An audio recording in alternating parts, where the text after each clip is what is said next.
Nahimong malinawon ang pagsaulog sa Higalay Festival 2023 sa Cagayan de Oro City. Sumala sa Cagayan de Oro City Police Office. Ano ang report? Generally peaceful.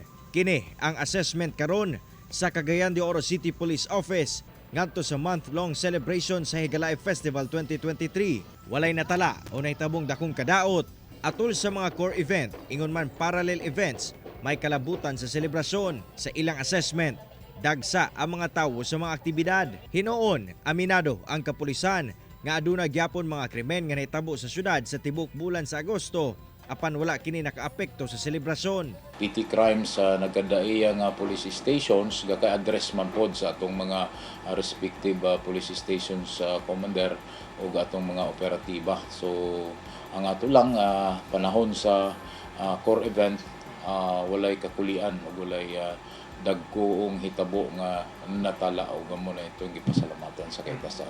Dili matud pa mahimong malampuson ang selebrasyon sa Higalaay kung wala ang kooperasyon sa katawhan. Ingon man ang kooperasyon sab sa uban pang ahensya sa gobyerno nga mitabang kanila sa pagbantay sa kalinaw. So di makabot sa Cagayan de Oro City Police Office ang kining nga assessment nga generally peaceful o wala og partisipasyon ng atong mga kaigsunang Cagayanon o ang atong mga counterparts sa other government agency. So pasalamaton ang Cagayan de Oro City Police Office. Kauban si Makoy Sempron sa kamera.